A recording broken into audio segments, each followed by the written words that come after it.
كم مرة قلت لنفسك: غداً سأبدأ من جديد، سأستيقظ قبل الفجر، سأذاكر بتركيز، سأصلي كل الصلوات في وقتها، سأقرأ القرآن وسأهتم بنفسي أكثر.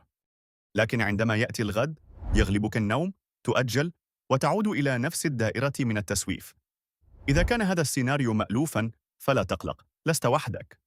فكلنا نبحث عن روتين يقربنا إلى الله وإلى أهدافنا في الوقت ذاته. والخبر الجيد أن الإسلام لم يتركنا دون توجيه، فمن مقاصد الإسلام أن تنجح في الدنيا والآخرة معا، وأن تكون نافعا لنفسك ولغيرك. لذلك في هذا الفيديو سأشاركك روتين الطالب المسلم، روتين متوازن يجمع بين العبادة والدراسة والراحة النفسية. ليس جدولا صارما يجعل يومك مرهقا، بل أسلوب حياة يرضي الله ويرضيك في الدنيا والآخرة بإذن الله. تابع الفيديو للنهاية، لأننا سنتحدث أيضا عن كيف تجعل يومك كله عبادة، حتى وأنت تذاكر أو ترتاح، بل وحتى خلال نومك.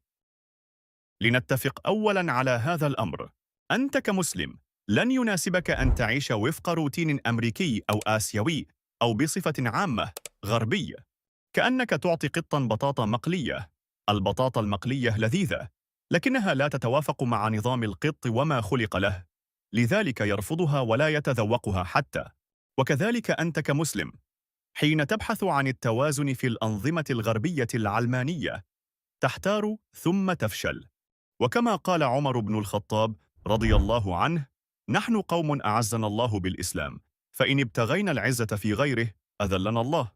لذلك سأقدم لك روتينا مكونا من 6 خطوات، مستخلصة من القرآن والسنة النبوية، كفيلة بأن تخرجك بإذن الله من العشوائية في التخطيط والدراسة إلى الإنتاجية الفعالة.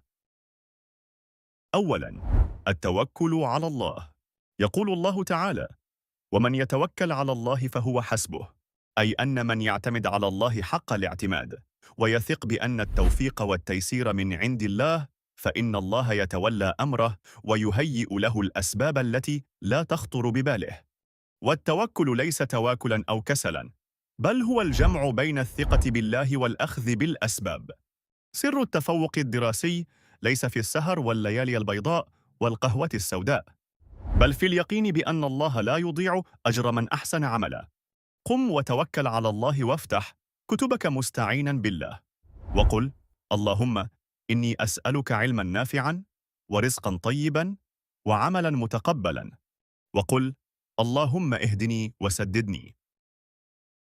البركة في البكور هي دعوة نبوية لتحقيق البركة في بداية اليوم، حيث دعا رسول الله صلى الله عليه وسلم لأمته فقال: اللهم بارك لأمتي في بكورها.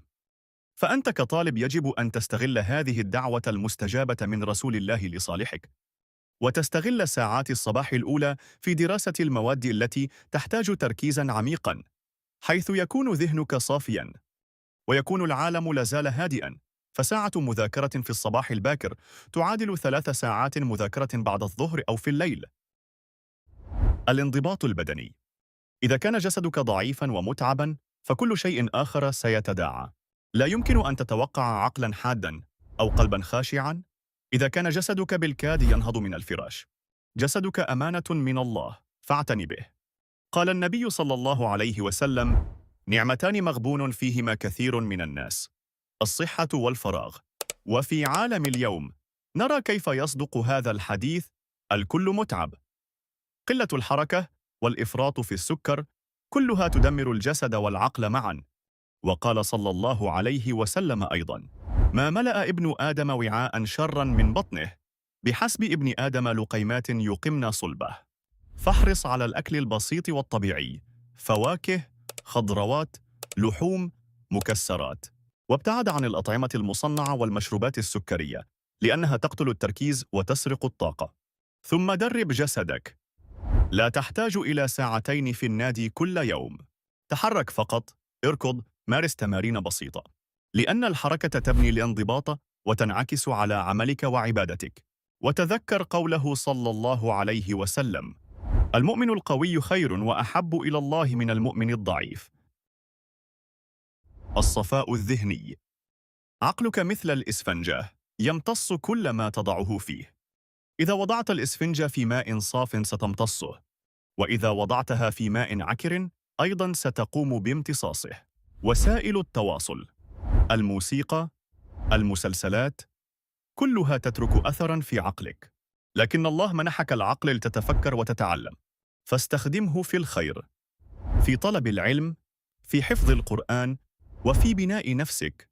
ابدأ بإزالة المشتتات. احذف التطبيقات التي تسرق وقتك. قلل من التصفح العشوائي، وابدأ العمل العميق، فترة من التركيز الخالص دون تشتيت. وأفضل وقت لذلك هو الصباح بعد الفجر، ففيه بركة عظيمة.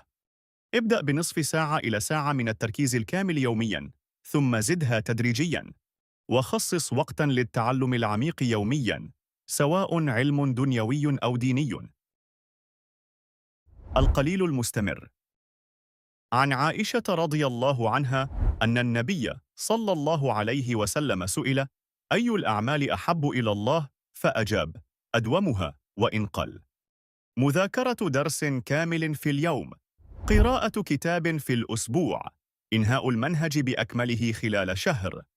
قد تبدو هذه المهام سهلة مع حماس البدايات، لكن بعد ساعة على الأكثر ستشعر أنك عاجز تماماً أمام هذه المهام. لكن بدل أن تذاكر المنهج بأكمله، ذاكر فقرة أو فقرتين كل يوم. بدل قراءة كتاب بأكمله، اقرأ صفحتين كل يوم. هذه الإنجازات البسيطة عندما تتراكم تصنع نتائج مبهرة بإذن الله. هناك نظرية مشهورة تدعى بأثر الفراشة. هذه النظرية تقول بأن تغييراً صغيراً جداً في البداية يمكن أن يؤدي إلى نتائج كبيرة غير متوقعة في المستقبل.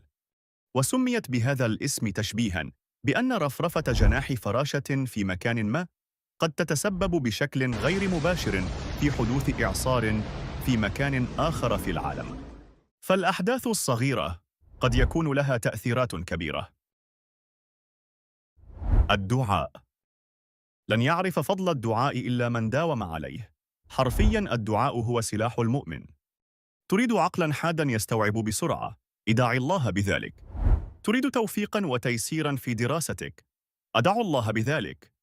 تريد ذاكرة قوية؟ ادعو الله بذلك.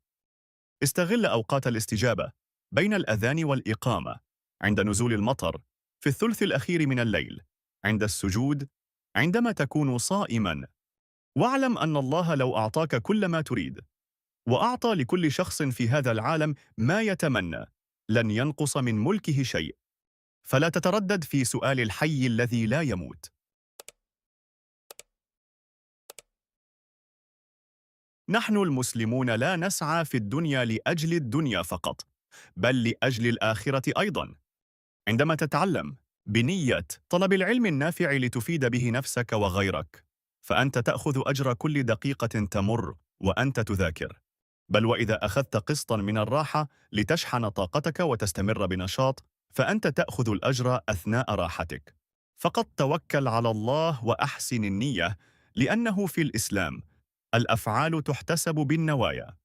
إذا وصلت إلى هنا، لا تنسى الاشتراك في القناة والإعجاب بالفيديو. أستودعك الله.